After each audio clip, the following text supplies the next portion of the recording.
అస్సలాముఅలైకుం వరహ్మతుల్లాహి వబరకాతుహు ఔజుబిల్లాహి మినశ్శైతానిర్రజీం బిస్మిల్లాహిర్రహ్మానిర్రహీం. శాపగ్రస్తుడైన సైతాను బారి నుంచి సృష్టికర్త అయిన అల్లాహ్ యొక్క రక్షణ వేడుకుంటూ ఉన్నాను. ఆమీన్. అల్లాహ్ ప్రవక్త ముహమ్మద్ సల్లల్లాహు అలైహి వసల్లం గారిపైన శాంతి సేవకులు కురిపించండి వల్ల ఆమీన్. ప్రతి ముస్లిం తెలుసుకోవాల్సిన కొన్ని విషయాలు. భూమిపై మరణించిన మొదటి వ్యక్తి హాబిల్. ఈ యొక్క హాబిల్ ఎవరు?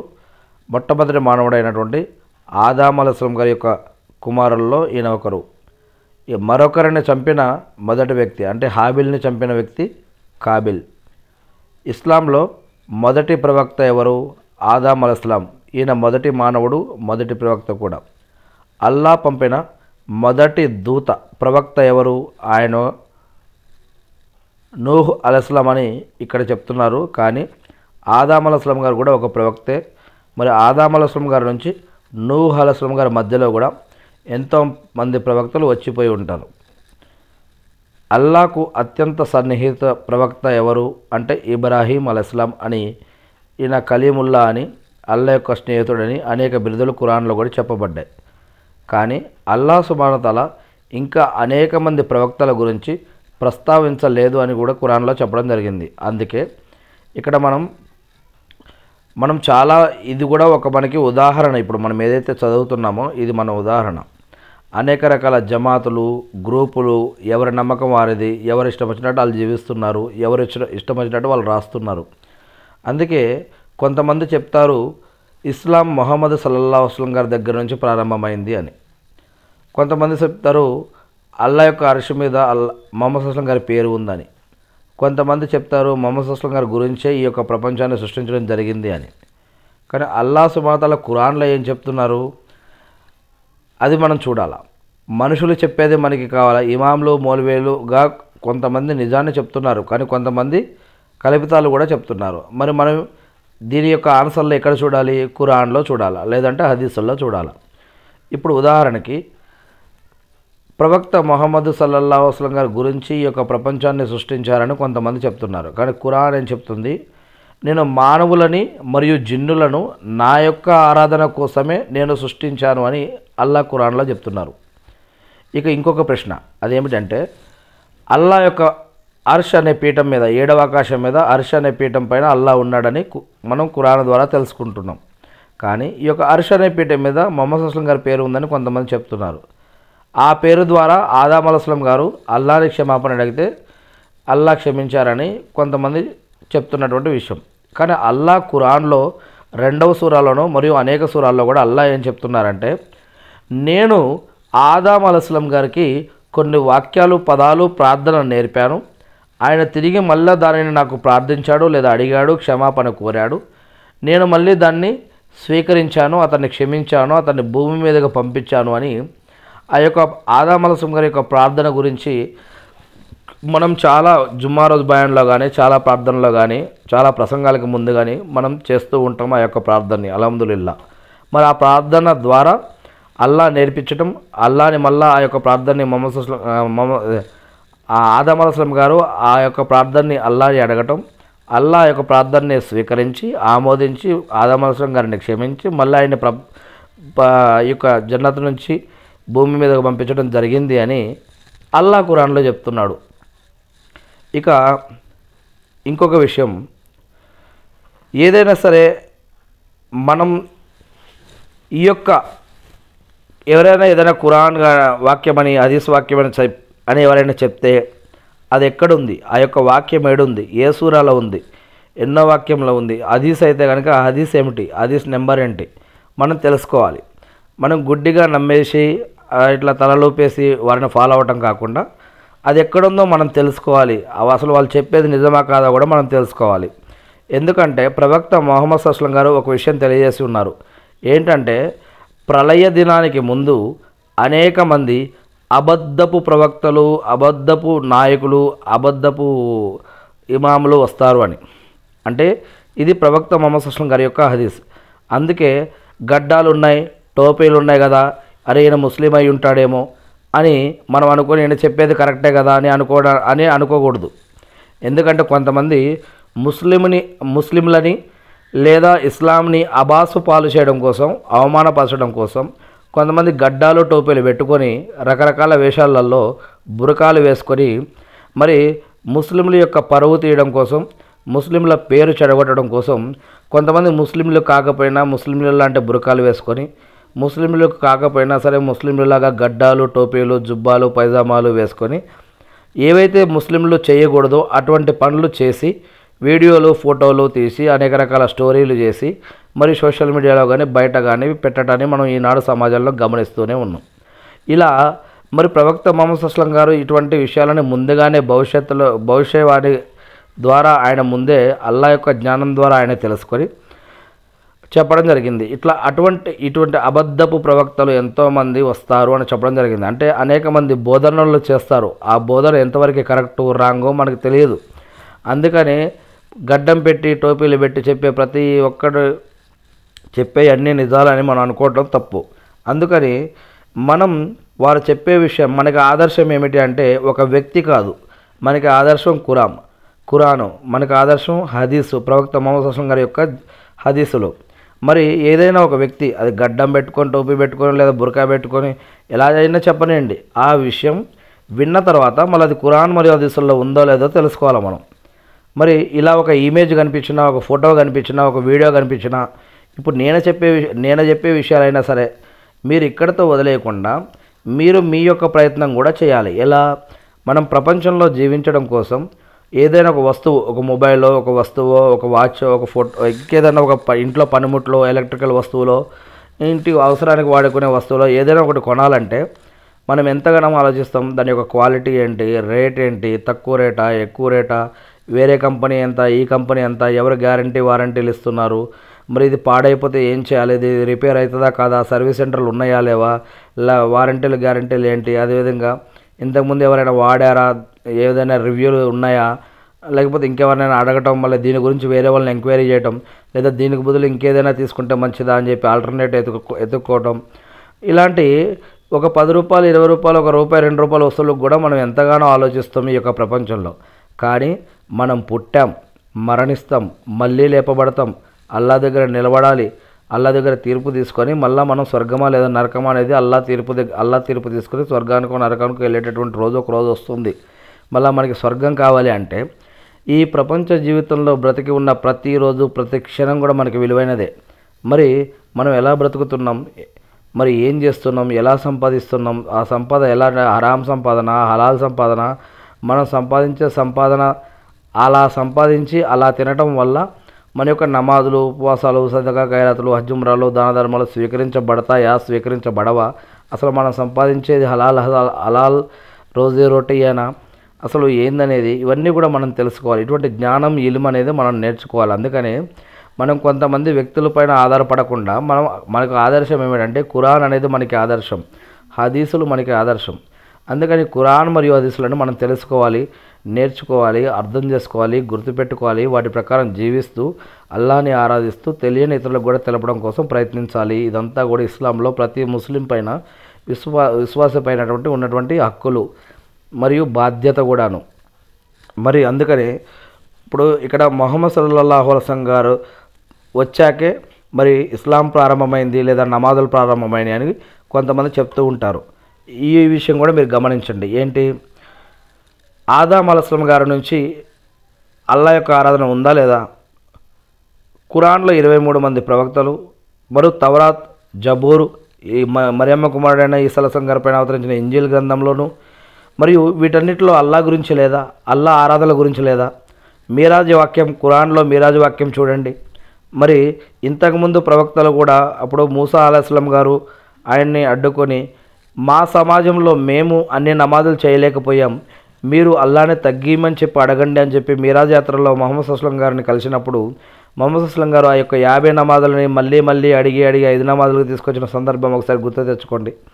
ఇలా చూస్తే ఇంతకుముందు సమాజాలలో కూడా, ఇంతకుముందు చరిత్రలలో కూడా, ఇంతకుముందు కాలాలలో కూడా అనేక మంది ప్రవక్తలు వచ్చారు.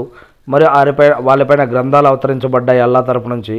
వారు అల్లాని మరి ఇప్పట్లో అయితే అరబ్బీలో అల్లా అంటున్నాం, మరి అప్పట్లో దేవుడని, గాడ్ అని, లాడ్ అని ఇలా రకరకాల భాషల్లో ఇప్పుడు మనం పిలుస్తున్నాం. కానీ అప్పట్లో వాళ్ళు ఏ భాషల్లో అల్లాని పిలిచేవారో అల్లా వాళ్ళని. కాకపోతే అప్పుడు కూడా అల్లా అనేవాడు ఉన్నాడు, సృష్టికర్త, ఆయన ఒకే ఒక్కడు, ఆయన ఇద్దరు కాదు, ఆయన ముగ్గురు కాదు, ఆయన పంపించిన ప్రవక్తలు కూడా కేవలం మానవులే. వాళ్ళు కూడా ఏం అల్లాతో సమానం కాదు, అల్లా లాంటి వారు కూడా కాదు.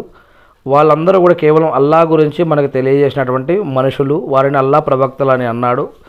మరి వారి ద్వారా కొన్ని మహిమలు చేపించినంత మాత్రాన వారేం బాబాలు కాదు, వాళ్ళేమి దేవుడితో సమానం కాదు, వారు కూడా కేవలం మానవులే అని చెప్పడం జరిగింది.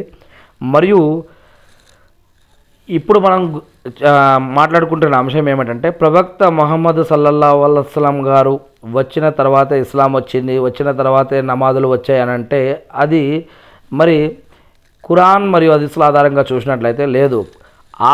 మొట్టమొదటి మానవుడైనటువంటి ఆదం అలైహిస్సలాం గారి నుంచి లేదా అంతకుముందే అల్లాహ్ తాలా దగ్గర ఉన్నటువంటి దైవదూతలు అల్లాహ్ని స్తుతిస్తూ ఆరాధిస్తూ నమాజులు చేస్తూ ఉన్నారు. మానవుల కంటే ముందు నుంచే జిన్నులు అల్లాహ్ని ఆరాధిస్తూ ఉన్నారు, అల్లాహ్కి నమాజులు చేస్తూ ఉన్నారు.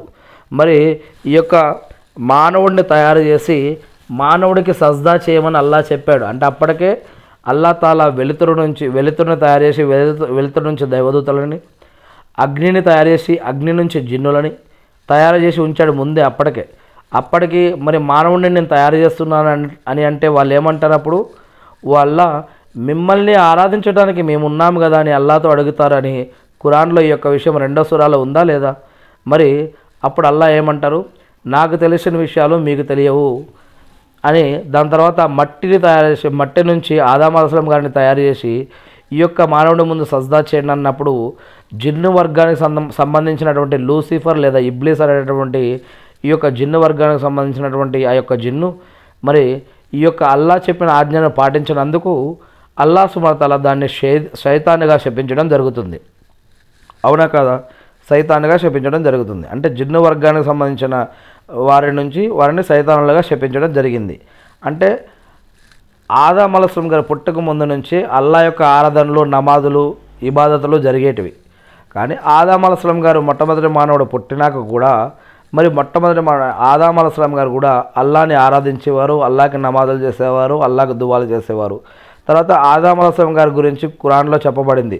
వారి యొక్క సంతానం, వారి యొక్క వంశం కూడా, వారి యొక్క వంశంలో నుంచి అనేక మంది ప్రజలు రావటం, ప్రవక్తలుగా అవటం, మరి తర్వాత ప్రవక్తల యొక్క వంశాలు, మానవులు, జాతులు ఇవన్నీ విడగొట్టడం, మరి వీరంతా ప్రపంచం మొత్తం పాకిపోవటం, దాని తర్వాత అనేక వర్గాలుగా విడిపోవటం, వాళ్ళలో నుంచి అనేక రకాల భాషల్లో వారిలో నుంచి కొంతమంది మానవులని ప్రవక్తలుగా ఎన్నుకోవటం మరి ప్రతి కాలంలో ప్రతి యుగంలో కూడా అల్లాహ్ యొక్క ఆరాధనలు అనేవి జరిగాయి. ఆ కాలంలో కూడా నమాజులు అనేవి ఉన్నాయి. మరి ఇవన్నీ కూడా మీరాజ్ యాత్ర ద్వారా మనకు అర్థమవుతుంది. అంటే ఇస్లాం ధర్మం మొట్టమొదటి మానవుడైనటువంటి ఆదం అలైహిస్సలాం గారు పుట్టక ముందు నుంచి కూడా ఇస్లాం ధర్మం అనేది ఉంది. మరియు మొట్టమొదటి మానవుడైనటువంటి ఆదం అలైహిస్సలాం గారి ముందు నుంచి కూడా నమాజులు అనేవి ఉన్నాయి. కాకపోతే ప్రతి యుగంలో, ప్రతి కాలంలో, ప్రతి చరిత్రలో ఈ యొక్క ప్రవక్తలు నమాజ్ అనే వ్యవస్థని, ఆరాధనా పద్ధతులని, జీవన పద్ధతులని ప్రవక్తల ద్వారా, గ్రంథాల ద్వారా, మహిమల ద్వారా అల్లాహ్ సుబ్హానహు వ తఆలా మానవాళికి తెలియజేశాడు, నేర్పించాడు, అర్థమయ్యేటట్టు చెప్పిపించాడు. ఇప్పుడు మన యొక్క ఉమ్మత్ అంటే ముహమ్మద్ సల్లల్లాహు అలైహి వసల్లం గారి యొక్క ఉమ్మత్ ఇది. అంటే మన యొక్క ఈ యుగానికి, ఈ కాలానికి మన యొక్క ప్రవక్త ముహమ్మద్ సల్లల్లాహు అలైహి వసల్లం గారు. సో ముహమ్మద్ సల్లల్లాహు అలైహి వసల్లం గారు మనకి ఇప్పుడు ఖురాన్ ద్వారా మరియు హదీసుల ద్వారాను మనకి ఈ యొక్క విషయాలు తెలియజేసి ఉన్నారు. మరి ముందు నుంచి కూడా ఈ యొక్క నమాజ్ వ్యవస్థ అనేది, ఆరాధన వ్యవస్థ అనేది ఉంది. అదేవిధంగా ఇక్కడ మనం చూస్తూ ఉన్నాం ఈ యొక్క ఇమేజ్లో ఏమని, అల్లాహ్ పంపిన మొదటి దూత ప్రవక్త నూహ్ అలైహిస్సలాం గారని ఇక్కడ ఉంది. అవునా? మీరు చెప్పండి, నిజంగా మొదటి దూత అంటే మొదటి ప్రవక్త, దూత అంటే ప్రవక్త అని ఇక్కడ చెప్తున్నటువంటి అర్థం. నిజంగా మీరు చెప్పండి, అల్లాహ్ పంపిన మొదటి ప్రవక్త ముహమ్మద్ సల్లల్లాహు అలైహి వసల్లం గారా, నూహ్ అలైహిస్సలామా? ఎవరు? ఆదం అలైహిస్సలాం గారే కదా. ఆదం అలైహిస్సలాం గారి తర్వాత మరి నూహ్ అలైహిస్సలాం గారి మధ్య ఎన్ని జాతులు, ఎన్ని యుగాలు గడిచిపోయి ఉండొచ్చు, మధ్యలో ఎంతమంది ప్రవక్తలు ఉండొచ్చు. అందుకే అల్లాహ్ సుబ్హానహు వ తఆలా ఖురాన్లో 2వ సూర అల్ బక్రాలో అల్లాహ్ సుబ్హానహు వ తఆలా చివరి 10 వాక్యాల్లో, చివరి 3-4 వాక్యాల్లో అల్లాహ్ సుబ్హానహు వ తఆలా ఒక వాక్యం చెప్తూ ఉన్నారు. ఏమని? మేము అల్లాహ్ని విశ్వసించాము, ఆయన దూతలను, ఆయన గ్రంథాలను, ఆయన ప్రవక్తలను మేము నమ్మాము, కేవలం అల్లాహ్ను మాత్రమే ఆరాధిస్తాము, మరియు ఆయన పంపిన ప్రవక్తల మధ్య ఎటువంటి భేదాభావాలని, ఎటువంటి భేదాలను ఎటువంటి హెచ్చుతగ్గులని మేము చూపము అని విశ్వాసులు అంటారు. వారు ఇంకా ఏమంటారు, ఈ యొక్క ఇస్లాంని లేదా ఖురాన్ని మేము విన్నాము, అంతే మేము విధేయులం ముస్లింలం అయిపోయాము అని దానిపైన విశ్వాసం తీసుకువస్తారు. వారు అల్లాని నమ్ముతారు, అల్లాని ఆరాధిస్తారు. ఆయన పంపిన ప్రవక్తల మధ్య ఎటువంటి వ్యత్యాసాలు చూడరు అని ఆ యొక్క వాక్యంలో చెప్పడం జరిగింది. అంటే మా ప్రవక్త గొప్ప, వేరే ప్రవక్త గ్రేటు, ఈ ప్రవక్త చిన్న, ఆ ప్రవక్త గొప్ప, ఈ ప్రవక్త కాదు, ఆ ప్రవక్త అని ఇటువంటివి మనం చూపకూడదు. ప్రవక్తల యొక్క బాధ్యత ఏమిటి? అల్లా తరపున అవతరింపజేసిన వాక్యాలని మానవులకి అందజేయటం అన్నమాట. ఇక అల్లాకు అత్యంత సన్నిహితుడు ప్రవక్త ఇబ్రాహీం అలైహిస్సలాం అని ఇక్కడ మనం చూస్తూ ఉన్నాం. కానీ అల్లా ఖురాన్లో ఏం చెప్తున్నారు? ఎవరైనా సరే అల్లా యొక్క వలి, అల్లా యొక్క సన్నిహితుడు కావచ్చు. మరి మీరు నమాజులు, ఉపవాసాలు, సదకా ఖైరాతులు, జకాతులు, హజ్జుమ్రాలు, దాన ధర్మాలు ఇవే కాకుండా అల్లా చెప్పిన విషయాలు చేయటం, అల్లా చేయొద్దన్న విషయాలు చేయకుండా ఉండటం, ప్రవక్త ముహమ్మద్ సల్లల్లాహు అలైహి వసల్లం గారి ద్వారా మనకు నేర్పించిన విషయాలని మనం తెలుసుకుంటూ దాని ప్రకారం జీవిస్తూ అల్లా యొక్క జిక్ర్ ఎక్కువగా చేస్తూ మరి పాపక్షమాపణ కోరుతూ అల్లా పట్ల భయం, భక్తి, గౌరవ మర్యాదతో మన యొక్క హక్కులన్నీ కూడా నెరవేరుస్తూ, ఎలా మనం పెళ్లి చేసుకోవాలి, అదేవిధంగా సంతానం కూడా కనాలి, మనం పని కూడా చేయాలి, మన యొక్క హక్కులని భార్య పిల్లలను చూసుకోవాలి, మరియు మన యొక్క హక్కులు ఒక నాయకుడిగా, ఇమామ్గా, లేదా మౌల్వీగా, ముఫ్తీగా, లేదా ఒక భర్తగా, భార్యగా, లేదా ఒక పిల్లవాడుగా, లేదా తండ్రిగా, లేదా పిల్లగా, లేదా అల్లాహ్ తాలా ఏదైతే క్యారెక్టర్ మనకి ఇచ్చాడో ఈ యొక్క ప్రపంచంలో ఆ రోల్ మనం నిర్వర్తించాలి. అది నిర్వర్తిస్తూ ఇస్లాం పద్ధతిలో జీవిస్తూ ముందుకు పోతూ అల్లాహ్ చెప్పినట్టు జీవిస్తే ఎవరైనా సరే ఈ యొక్క వలి అనేది అల్లాహ్ యొక్క స్నేహితుడు అనేవారు ఎవరైనా కావచ్చు అని మనకి ఖురాన్లో అల్లాహ్ సుబ్హానహు వ తఆలా తెలియజేసిన అనేక వాక్యాల ద్వారా అర్థమవుతుంది. ఇక అల్లాహ్ సృష్టించిన వారిలో, ఆరో ప్రశ్న, అల్లాహ్ సృష్టించిన వారిలో అత్యంత నీచమైన వ్యక్తి నకిలీ మెస్సయ్య, దజ్జాల్ అని ఇక్కడ చెప్తూ ఉన్నారు. అల్లాహ్ సృష్టించిన వారిలో అత్యంత నీచమైన వ్యక్తి ఎవరు అంటే దజ్జాల్ అని ఇక్కడ చెప్తూ ఉన్నారు. ఇస్లాం స్వీకరించిన మొదటి మహిళ ఎవరని ఇక్కడ ఆరో ప్రశ్నలో ఉన్నాం. అల్లాహ్ సృష్టించిన వారిలో అత్యంత నీచుడు మరి దజ్జాల, సైతానా, అల్లావాలం. ఇక ఇస్లాం స్వీకరించిన మొదటి మహిళ ఖదీజా బింతే ఖువైలిద్ రజల్లాహు అన్హా గారు అని చెప్తున్నారు. ఇస్లాం స్వీకరించిన మొదటి వ్యక్తి మగవారిలో అబూబకర్ రజల్లాహు గారని ఇక్కడ చెప్తూ ఉన్నారు. ఇవి ప్రవక్త ముహమ్మద్ సల్లల్లాహు అలైహి వసల్లం గారు ప్రవక్తగా ఎన్నుకోబడ్డ తర్వాత విషయాల గురించి ఇక్కడ చెప్పడం జరిగింది. కానీ అంతకు ముందే చాలామంది మనం చూసినట్లయితే ఖురాన్ని గనక అబ్జర్వ్ చేసి గమనించి ఆలోచించినట్లయితే గ్రంథం తెలిసిన వారు, గ్రంథ జ్ఞానం కలిగిన వారు గ్రంథాన్ని తమ యొక్క సొంత పిల్లలని ఎలాగైతే తమ యొక్క తల్లిదండ్రులు గుర్తుపడతారో ఆ విధంగా ఈ యొక్క ఖురాన్ని, ఈ యొక్క ప్రవక్తని గుర్తుపడతారని కూడా ఉంది. ముందు నుంచే చాలామందికి యహూదీ నసరాల్లో కూడా గ్రంథ జ్ఞానం ఉంది వారికి. జబూరు, ఇంజీలు మరియు తౌరాతు ఇలాంటి గ్రంథ జ్ఞానం వారికి ఉంది. వారిలో కూడా చాలామంది ఈ యొక్క వాక్యాల గురించి, ఈ యొక్క ఖురాన్ గురించి, ప్రవక్త గురించి, ముహమ్మద్ సల్లల్లాహు అలైహి వసల్లం గురించి, ఈ యొక్క ఇస్లాం గురించి ఎదురు చూసేవారు కూడా చాలామంది ఉన్నారు అప్పటికే. అల్హమ్దులిల్లా. ఇక జన్నత్లోకి ప్రవేశించే మొదటి వ్యక్తి మన ప్రవక్త ముహమ్మద్ సల్లల్లాహు అలైహి వసల్లం గారని ఇక్కడ చెప్పడం జరుగుతూ ఉంది. 9వ క్వశ్చన్లో ఇక్కడ ఒక క్వశ్చన్ ఆన్సర్ కూడా వాళ్ళే ఇచ్చేశారు. మరి అల్లాహ్ వలం మరి కొంతమంది షహీదులు మరి వారు మరి అల్లాహ్ తాలా తలిస్తే వారు ముందు వెళ్ళి ఉన్నారా, వెళ్తారా, వారిని అల్లాహ్ తాలా అలామే బర్జక్ జీవితం ఎలా పెట్టాడు అల్లాహ్ వలం. మరి జన్నత్లోకి ప్రవేశించే మొదటి ఈ ఉమ్మా మన ప్రవక్త సల్లల్లాహు అలైహి వసల్లం ఉమ్మా అవుతుంది అని ఉమ్మత్ అని చెప్తూ ఉన్నారు. తీర్పు దినం శుక్రవారం జరుగుతుంది అని మరి 11వ క్వశ్చన్లో చెప్పడం జరుగుతుంది. ఏది ఏమైతేనేమి మనం ఒక విషయం ఇక్కడ, ఇది కేవలం ఒక ఎగ్జాంపుల్ ఇమేజ్ మాత్రమే ఇప్పుడు ఇక్కడ ఉన్నది. మనం గుర్తుపెట్టుకోవాల్సిన విషయం ఏమిటంటే ఎవరైనా ఒక వ్యక్తి గడ్డాలు, టోపీలు పెట్టుకోకపోయినా, బురకా వేసుకోకపోయినా ఇస్లాం గురించి తెలియజేస్తున్నారు, చెప్తున్నారు అంటే కనుక మళ్ళీ మనం ఒకసారి ఆ యొక్క విషయాలు నిజంగా ఖురాన్లో హదీసుల్లో ఉన్నాయా లేవా అనేది మనం నిర్ధారించుకోవాలి. మనం ఖురాన్ మరియు హదీసుల్లో ఉన్నటువంటి విషయాలే వీరు చెప్తున్నారా, లేదా వీరికి అర్థమైనట్టుగా, వీళ్ళు అనుకున్నట్టుగా, వీళ్ళు ఊహించుకున్నట్టుగా ఆ యొక్క విషయాలను మన మీద రుద్దుతున్నారా? వాళ్ళు అనుకున్నది, వాళ్ళు ఊహించుకున్నది, వాళ్ళు ఆలోచించుకున్న విషయాలని మన మీద వేస్తున్నారా? లేదా ఖురాన్ మరియు హదీసుల్లో ఉన్నటువంటి నిజమైన విషయాలే మనకు తెలియజేస్తున్నారా అనే ఈ యొక్క విషయాలు కనుక మనకు తెలియాలి అంటే ముందుగా మనకు వచ్చిన భాషలో ఈ యొక్క ఖురాన్ అనే గ్రంథాన్ని మనం పూర్తి చేయాలి ఒక్కసారైనా సరే. నేను ఆ సృష్టికర్త అయిన అల్లాని ప్రార్థిస్తూ ఉన్నాను. అల్లా మా యొక్క పాపాలను క్షమించండి వల్ల, అల్లా ఇబ్రాహీం అలైహిస్సలాం గారిపైన, ఆయన కుటుంబ సభ్యులపైన, ఆయన ఉమ్మతపైన శాంతి సుఖాలు కురిపించండి వల్ల, అదేవిధంగా వల్ల ప్రవక్త ముహమ్మద్ సల్లల్లాహు అలైహి వసల్లం గారిపైన, ఆయన కుటుంబ సభ్యులపైన, ఆయన ఉమ్మతపైన కూడా శాంతి సుఖాలు కురిపించి మకామే ముహమ్మద్కు ప్రవక్త గారిని వారసును చేసి అంతిమ దినం రోజు వసలత స్థానాన్ని ప్రవక్త ముహమ్మద్ సల్లల్లాహు అలైహి వసల్లం గారికి ప్రసాదించండి వల్ల ఆమీన్. అల్లా మా యొక్క పాపాలను క్షమించండి వల్ల, మా అందరికీ స్వర్గ భాగ్యాన్ని ప్రసాదించండి వల్ల, మా అందరికీ ఉపాధిని, బరకత్ని, రక్షణని, సహాయాన్ని అందించండి వల్ల, అల్లా మీరు ప్రవక్త ముహమ్మద్ సల్లల్లాహు అలైహి వసల్లం గారి ద్వారా మాకు ఇచ్చిన ఖురాన్ మరియు హదీసులను మేము తెలుసుకొని, నేర్చుకుని, అర్థం చేసుకొని, గుర్తుపెట్టుకొని వాటి ప్రకారం మేము జీవిస్తూ మిమ్మల్ని ఆరాధిస్తూ తెలియని ఇతర మా సోదరి సహోదరులకు తెలిపే భాగ్యాన్ని మాకు ప్రసాదించండి వల్ల ఆమీన్.